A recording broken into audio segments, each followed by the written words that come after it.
রাধে রাধে।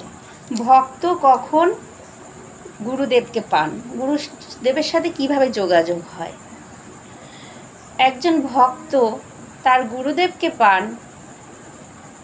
হয়তো কোনো সাধু সঙ্গের সে সঙ্গ করেছে বা তার ভক্তির দ্বারা। গুরুদেব তার পূর্ব নির্ধারিত থাকে, আগে যা আমি পূর্ব জন্মে যা করে এসেছি সেই সংস্কার আমাকে গুরুদেবের কাছে নিয়ে যাবে। তা প্রভুর কৃপা ছাড়া কিন্তু গুরু পাওয়া সম্ভব নয়। পাওয়া যায়? পাওয়া যায় না। প্রভুর কৃপা বলেই গুরুদেবকে পায়। এখন গুরুদেব কেন ধরা হয়? গুরুদেবের আশ্রয় নিয়ে গুরুদেবের আশ্রয় নিয়ে সেই ভক্ত তার ভক্তি মার্গে পৌঁছাতে পারে। আমি প্রভুর কাছে কিভাবে পৌঁছাবো? আমি তো আচরণ জানি না। প্রভু তার সাথে আমার কি সম্বন্ধ?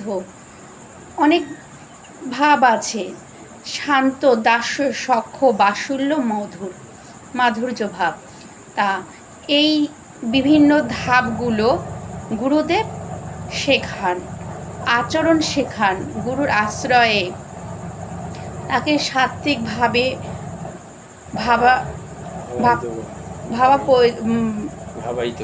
ভাবায়িত করে গুরুদেব।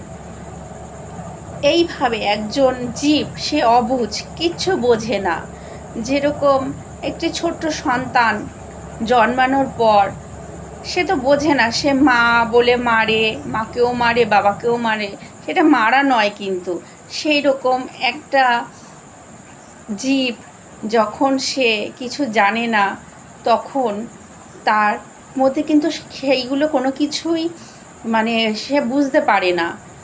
এই জন্য নিত্যানন্দ প্রভুকে যখন জগাই মাধায় কলসির কানা দিয়ে বাড়ি মেরেছিল, তখন বলেছিল, মেরেছ কলসির কানা, তা বলে কি প্রেম দেব না?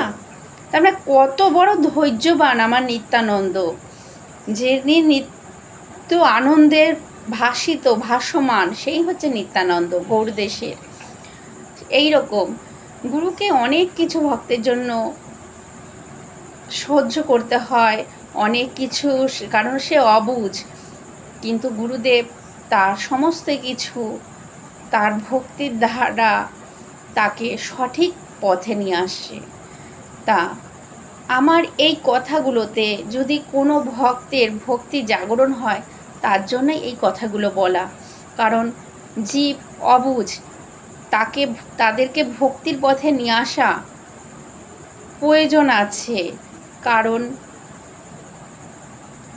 একদিন না একদিন তাকে ভগবত ধামে যেতেই হবে, পৌঁছাতেই হবে। এ জন্মে হোক বা পরজন্মে হোক, ভক্তি লাইনে আসতে হবে এবং ভগবত পথে তাকে এগোতে হবে। রাধে রাধে। রাধে রাধে।